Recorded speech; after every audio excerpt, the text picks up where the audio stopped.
Selamat sore kembali. Saya Andreas Teguh Setiadi, peserta Sekolah Paralegal Angkatan Pertama di bawah bimbingan Advokat Sukni Tumi Pengata SH MA.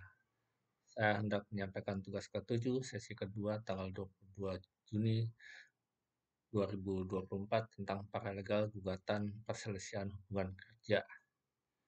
Eh, Sebagai pendahuluan, hubungan kerja adalah hubungan antara pengusaha, antar buruh, berdasarkan perjanjian kerja yang mempunyai unsur pekerjaan, upah, dan perintah berdasarkan perjanjian kerja antara pekerja dan pengusaha. Lalu ada tentang pemutusan hubungan kerja atau PHK yang merupakan suatu hal yang pada beberapa tahun yang lalu merupakan suatu kegiatan yang sangat dihindari atau ditakuti oleh karyawan yang masih aktif bekerja. Mengenai permasalahan yang ada, yaitu bagaimana mekanisme penyelesaian perselisihan hubungan industrial atau hubungan kerja dan bagaimana proses hukum penyelesaian perselisihan hubungan kerja di pengadilan hubungan industrial. Eh, Mengenai hubungan industrial, saya lebih tertarik dengan kata-kata hubungan industrial ya, karena sama dengan hubungan kerja. Hubungan industrial yang harmonis, dinamis, dan berkeadilan tinggi perlu diwujudkan secara optimal sesuai dengan nilai-nilai Pancasila dan pernyataan tersebut dimuat dalam pertimbangan Undang-Undang Nomor 2 Tahun 2004 tentang penyelesaian perselisihan. Hubungan industrial ada 4 jenis perselisihan hubungan industrial yang meliputi perselisihan hak, perselisihan kepentingan, perselisihan perusahaan hubungan kerja, dan perselisihan antar serikat pekerja maupun serikat buruh yang hanya dalam satu perusahaan. Berdasarkan Undang-Undang Nomor 2 Tahun 2004 tentang penyelesaian perselisihan hubungan industrial pasal 1 angka 1, yaitu perselisihan hubungan industrial adalah perbedaan pendapat yang mengakibatkan pertentangan antara pengusaha atau gabungan pengusaha dengan pekerja maupun buruh atau serikat pekerja maupun serikat buruh karena adanya perselisihan mengenai hak, perselisihan kepentingan, perselisihan PHK, dan perselisihan antar serikat pekerja maupun serikat buruh dalam satu perusahaan. Dan sejak diperlakukan undang-undang tersebut tentang penyelesaian perselisihan hubungan industrial, maka mekanisme perselisihan hubungan industrial dilakukan melalui dua jalur, yaitu di luar pengadilan dan PIPA, dan jalur pengadilan negeri hingga Mahkamah Agung.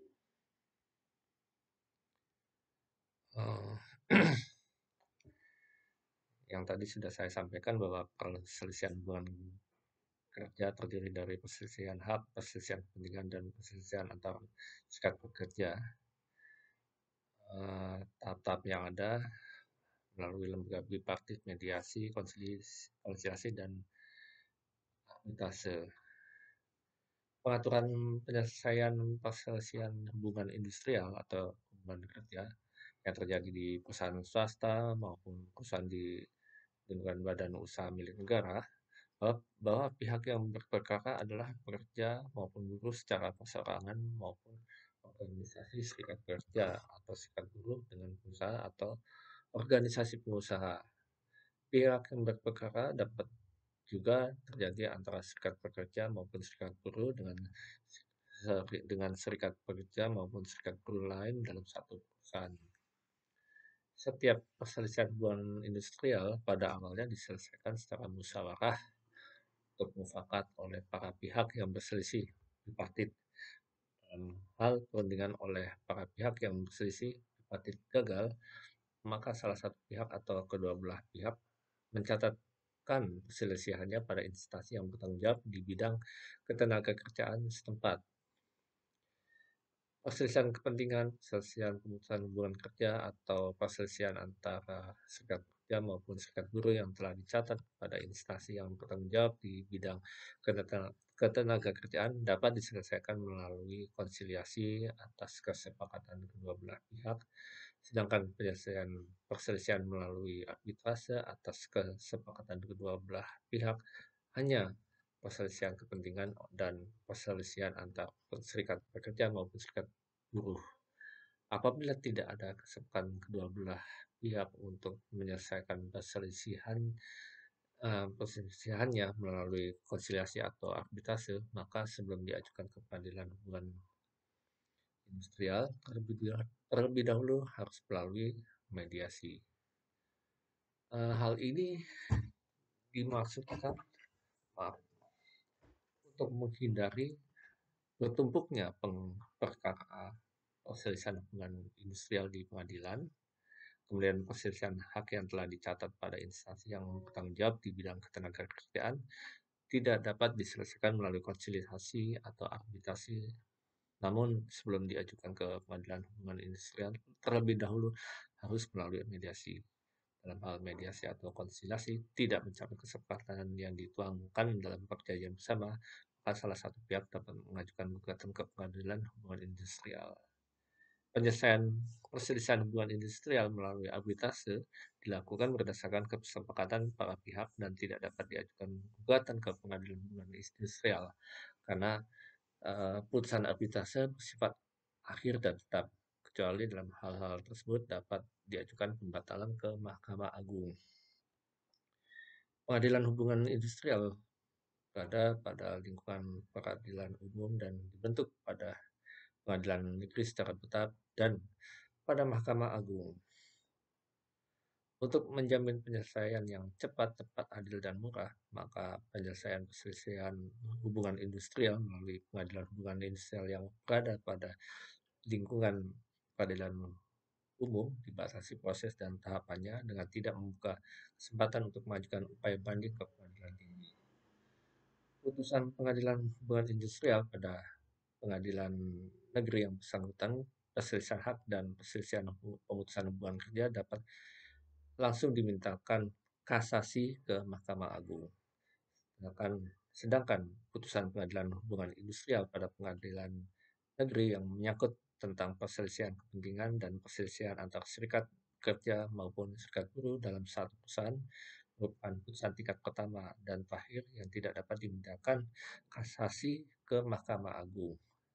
Pengadilan hubungan industrial yang memeriksa dan mengadili perselisihan hubungan industrial dilaksanakan oleh majelis hakim yang beranggotakan 3 orang, yakni seorang hakim pengadilan negeri dan 2 orang hakim ad hoc yang pengangkatannya diusulkan oleh organisasi pengusaha dan organisasi pekerja maupun organisasi buruh.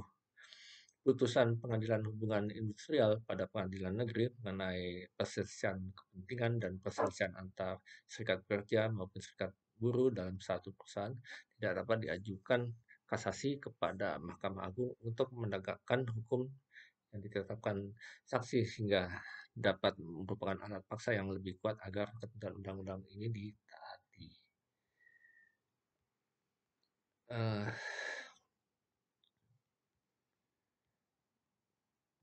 Kemudian saya lanjutkan kembali upaya hukum kasasi bahwa terhadap putusan pengadilan hubungan industrial, maka para pihak yang merasa dirugikan oleh putusan tersebut tidak dapat mengajukan upaya hukum banding sebagaimana di umumnya beberapa perkara di peradilan umum.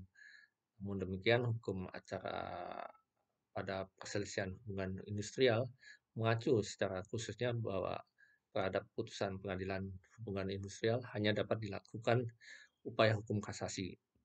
Upaya hukum kasasi ini pun masih dibatasi, artinya tidak semua perselisihan hubungan industrial dapat dimohonkan kasasi.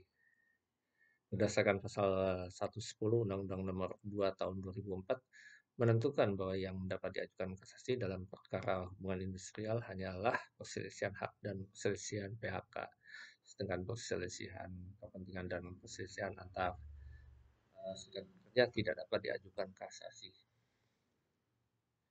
Mengenai pendaftaran permohonan kasasi, yaitu permohonan kasasi tersebut disampaikan secara tertulis melalui subpaniteraan pengadilan hubungan industrial pada pengadilan negeri setempat.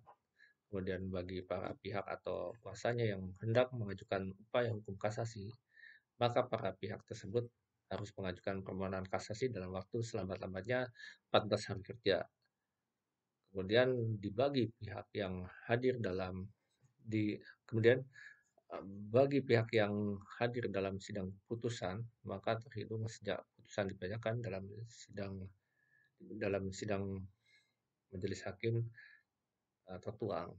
Kemudian yang keduanya, bagi pihak yang tidak hadir maka terhitung sejak tanggal ia menerima pemberitahuan putusan itu dibacakan. Kemudian ada permohonan kasasi yang telah melewati jangka waktu yang telah ditentukan dapat mengakibatkan gugatan tidak dapat diterima dan juga berakibat putusan pengadilan hubungan industrial berkekuatan hukum tetap. Maka dari itu, para pihak atau kuasa hukumnya harus benar-benar memperhatikan masalah jangka waktu untuk mengajukan permohonan kasasi tersebut, yaitu 2 minggu atau 14 hari kerja. Alasan kasasi bahwa setelah pemohon mengajukan permohonan kasasi baik secara lisan maupun tertulis, maka harus dilakukan pemohon yang harus dilakukan oleh pemohon adalah membuat memberi kasasi yang memuat keberatan atau alasan-alasan diajukannya kasasi. Sebagai dasar hukum mengenai alasan untuk mengajukan kasasi yaitu pasal 30 Undang-Undang Nomor 14 Tahun 1985 tentang Mahkamah Agung menentukan alasan-alasan kasasi untuk membatalkan putusan pengadilan di bawahnya.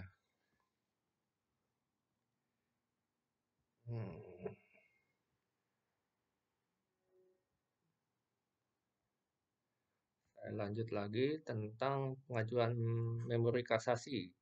Kapan pemohon kasasi harus diajukan memori kasasinya? Menurut Undang-Undang Nomor 14 Tahun 1985 menentukan bahwa pemohon wajib menyampaikan memori kasasi yang memuat alasan-alasannya dalam tenggat waktu 14 hari setelah permohonan kasasi dicatat dalam buku daftar.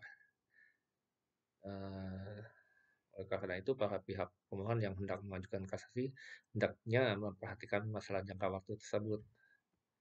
Kemudian dalam praktek pernah terjadi yaitu dalam putusan Mahkamah Agung nomor 922K garis miring PDT titik sus garis miring 2008 bahwa putusan Mahkamah Agung tersebut menyatakan bahwa permohonan kasasi tidak dapat diterima karena penyampaian memori kasasi telah melampaui tenggat waktu yang ditentukan oleh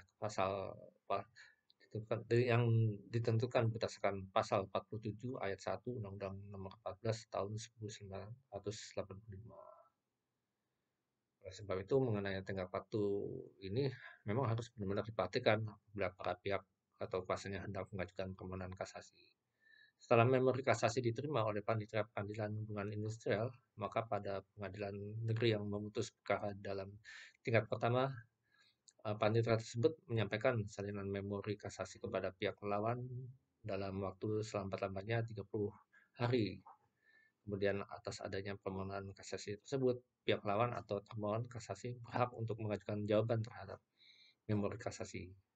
Jawaban atas memori kasasi atau disebut juga kontra memori kasasi disampaikan kepada panitia dalam tenggat waktu 14 hari sejak tanggal diterimakannya salinan memori kasasi. Setelah semuanya lengkap, maka permohonan kasasi, memori kasasi, dan kontra memori kasasi selanjutnya oleh panitia disampaikan berkas tersebut kepada Mahkamah Agung.